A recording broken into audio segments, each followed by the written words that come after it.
Ferguson സർവ്വധൈര്യവും കൈവരിച്ചുകൊണ്ട് ചോദിച്ചു. ആരെങ്കിലും ഉണ്ടോ ഇവിടെ? നിശബ്ദതയായിരുന്നു ഉത്തരം.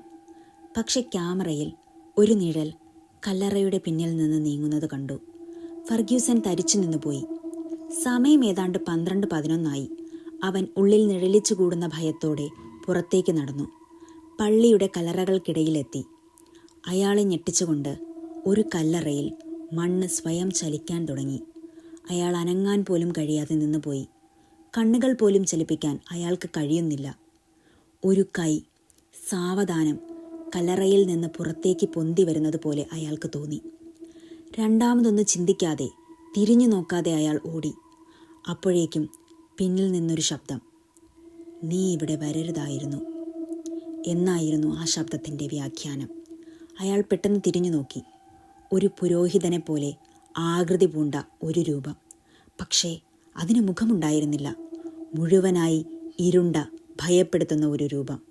അയാൾക്ക് ബോധം മറയുന്നത് പോലെ തോന്നി.